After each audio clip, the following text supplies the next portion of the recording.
Oh, Vinland Saga, you never cease to amaze me. Your first season, filled with heart-wrenching tragedy, awe-inspiring battles, and mind-boggling plans, caught my attention and didn't let go. And now, your second season has filled my brain with unique new perspectives, interesting new philosophies, and a genuine interest in Viking-era history. Season 2 of Vinland Saga has been one of the most interesting animes I've watched in recent times. But Lamone, what are you talking about? This arc was just some slaves farming the whole time. How could it be interesting? Well, that's what I'm about to explain, Southern fellow. Now let's get on with it. Careful what you wish for. And right Oh, man, 400 pounds! Oh my goodness, he just left a skid mark on that boy. Vinland Saga's second season brings us to an empty Thorfinn who, after witnessing the very reason he lived get executed in front of his eyes, had his world shattered, turning him into an emotionless husk of what he once was. So much so that even being sold and becoming a slave was no big deal to him. That all changed though, when Einar, a new slave on Ketil's farm, Ketil being the man who owns Thorfinn, showed up full of passion and drive to become a free man in honor of his dead mother's last wish for him to continue living. It is through this new friendship with Einar and the new experience with farming that Thorfinn begins finding a new reason to live and a new goal to accomplish. However, it's not all sunshine and rainbows because he is a slave. So he has to do all this, all the while maneuvering the events taking place on the farm in the way that best fits his new pacifist ideology, which is pretty difficult in the Viking era. Minor in charge.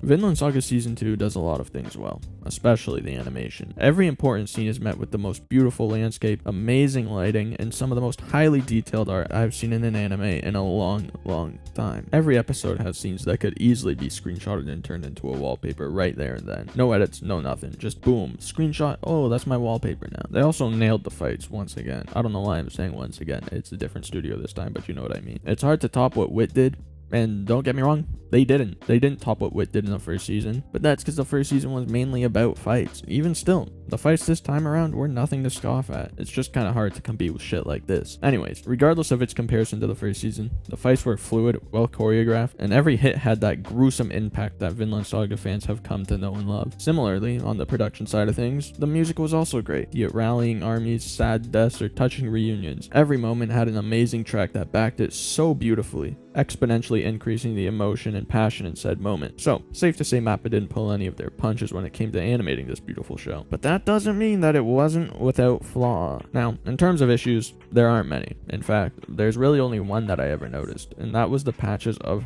horrendously slow pacing. As a One Piece fan who watched Dressrosa week to week, I'm no stranger to having to slog through a bunch of pointless runtime filler that I don't care about, but One Piece's slow pacing is a little bit different from Vinland Saga's slow pacing. In One Piece, time gets filled with minute-long running scenes, close-up zoom-ins on faces, and other pointless shit, but it's spliced in as if they were trying to make it less noticeable, although it never really is. It's always very noticeable, and it pisses me off. Meanwhile, in Vinland Saga, time gets filled with a 13-minute death scene about a character that you've only known for a few episodes and don't really care about. This episode was my biggest gripe with the series. I don't even remember the guy's name for fuck's sake, and the whole time he was dying, I couldn't even focus on him because he died mid-attempted murder trying to choke out my favorite character of the season. I sat through the entire 13 minutes of that death hoping to just get one cutback to Snake alive and well, but no. I had to watch him ride a carriage down a road for all of eternity. I had kids by the time that episode was done. You know why it's taken me so long to upload a new video? It's because I was watching that damn episode this whole time.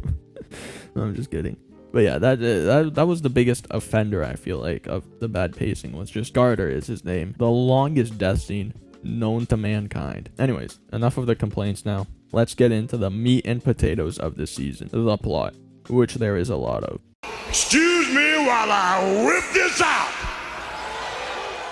We're talking all story aspects here, baby. It was crazy. I had heard great things about this arc ever since the first season, with everyone saying it would change my perspective on life itself because Thorfinn's development is so mind-bogglingly astonishing that my puny mind will have to go through centuries of evolution just to comprehend it. Now, was that the case? No, but I definitely understand where they were coming from because it was very good. We got to see him struggle with the actions of his past and fight through all of the trauma he built up over his 11 years with Askeladd, all while while figuring out his new philosophy and rediscovering what his dad taught him all those years ago. But this was no easy task, as the life of a slave on a farm isn't an easy one. Getting berated and assaulted anytime you looked at someone wrong, getting his farm dug up, just getting absolutely deuced on at every possible chance. But he persevered, and with the help of Einar, he was able to work through the assaults and find joy in his farm. But then things get real serious, and we get the whole Arnheid husband return saga. Just absolutely bonkers. He was killing everyone. He killed everyone on his plantation. He killed some of Snake's men too. How did this guy get so strong? I guess from fighting for silver or whatever he was fighting for. I can't actually, was it iron? I don't quite remember,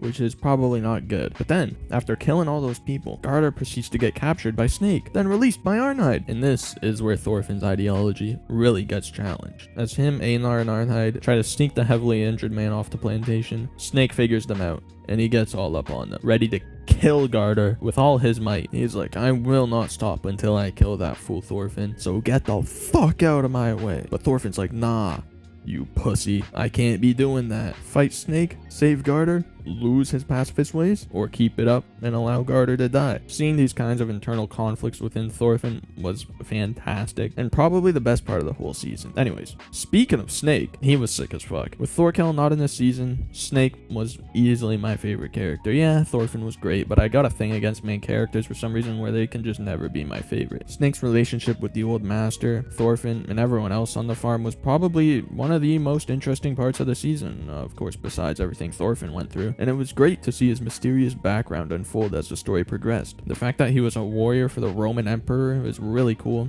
as all the warriors we've seen so far have just been Vikings. It's nice to see how a warrior of a different background holds up in the land of the Vikings, and which is clearly pretty well. Why did I talk? What was that voice? What? I don't know. I don't know what just happened to me, which was clearly pretty well. On top of this, the fact that he was in the Holy Roman Empire made the fact that he was reading the Bible to the old master just that much more interesting. Pretty much every character this season had an interesting psyche. Some were static, some were dynamic, but all of them kept me engaged and excited for what they did next. A good example of this are Ketil's sons, Thorgil and Olmar. Thorgil doesn't develop much throughout the season, if at all. He enters as a battle-hungry, cold-blooded warrior and leaves as a battle-hungry, cold-blooded warrior. But that attitude and his undying devotion to his father and family are what make him a good character. He keeps it interesting. When he was going for Canute, I was like, oh my god, is he gonna do it? Probably not, but it would be crazy if he did. Then there's Olmar, who enters as a greedy, young, arrogant brat who just wants to be a warrior without really understanding what it takes, and leaves as someone who even Thorfinn can respect. Both of these characters made the show more enjoyable, and the same can be said for pretty much every character this season, and even minor characters like Snake's men had interesting developments. Rid of this guy.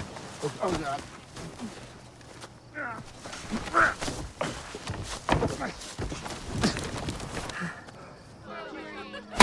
I'll be honest. The entire time I was watching this show, hands up, I was comparing it to Vagabond's farming arc. Alright, boo me all you want, you know, don't compare, just enjoy. No, they're so similar, and I want to talk about some of those similarities just because I think it might be a little bit fun, a bit of a fun end to this video. First off, obvious one, both Musashi and Thorfinn found a new appreciation for life through their farming. Both of them had the thing that they were living for just crumble in front of them. Musashi because he achieved what he was searching for and realized that it was worthless, and Thorfinn because he never quite accomplished his goal. But through their farming, they witnessed what it means to put effort into something other than killing. Something good. Something that persists. Both also meet a grumpy old man who doesn't really like anyone, but then is revealed to actually be a caring person who is just misunderstood. They also both include a fight between the main character while he's nerfed and one of the strongest people in the story, with Musashi vs Ito and Thorfinn vs Snake. Also, both farms are raided, although the raid of Ketil's farm has a much higher tension than the raid of the rice fields. Anyways, that's not important. All I'm saying is that they're very similar. Which one do I like better? Probably the Vagabond farming arc. I think that it was more of a great round off to Musashi's story and goal. Obviously, it's not the end of his story, but it was a good way to round off his journey to become invincible in a nice, heartwarming, philosophical way. Although I say heartwarming, but people were dying of starvation and stuff. But yeah. Whereas Thorfinn's, it was like the start of his new journey, and although it was more grandiose of an arc, you know, crazy things were happening in the whole raid, everything with Arnheid and her husband. I don't know. I guess I just like Vagabonds more. I don't know. Anyways, this isn't a Vagabond video, so I'm gonna shut the fuck up now. Vinland Saga is fantastic, easily in contention. Is that a word? In contention? It's easily, possibly anime of the year, I'll say. In terms of a final rating, overall, I would give it probably a 9.5 out of 10. If there wasn't that issue with pacing, it would easily be a 10. That's all I gotta say. Great arc. I really enjoyed the philosophy in it. I really enjoyed everything about it. But what more can you say? Vinland Saga Season 2 was great. Although it was slow at times and spawned a bunch of pretentious fans who think they've got a PhD in philosophy just from watching the show, it's still great. There's literally no other problems than those two. Even, I mean, one of them isn't even a problem. It's a problem with the fan base, not the show. Anyways, I hope you guys enjoyed this video. I am back. Hopefully, I don't know what I'm recording next. I wanted to come back with something actually good because I feel like if I came back with a stinker first video, people would just see it and be like, oh, why am I subscribed to this guy? And then unsubscribe. So don't unsubscribe. Actually, subscribe harder and faster than ever before. Tell your friends, subscribe, and tell your grandma and grandpa to subscribe as well, and also your mom and dad and your brother and sister if you have all of those things. If you, I mean, anyways, you can tell I haven't done this in a while. Yeah, we'll see what I do next. I've wanted to make a video about Inter for a while now, since the Champions League final actually, but I was like, this video sucks dick, and I scrapped it, which is what I've been doing a lot. Now I'm gonna stop talking and let you get on with your day. I hope you guys enjoyed this video. Smash like. I'll see you on the next one. Deuces. The black Marty McFly resurrecting the real shit, so I'm sorry if I offend plenty of the fakes. See, I'm one of a kind, the hell of a guy, came through with loss to defy. They call me Philip J. Fly captain yesterday, checkmate. Your second place suckers are second rate. Never been a plug, but got the weight. Crack music, got the finest shit coming from out the states. But wait, now hold the phone, man. We could take a minute to pretend that me and Dave's OCN doing niggas in. We got you and your girl moving and all her friends. Ain't worried about them threes, but them nines and tens. I can't wait to get bougie. My service is gonna be costly. The pick of the little niggas so haters can get off me. You think you would head? I'ma be there shortly. Of course, we in the game like Charles Wade Barkley.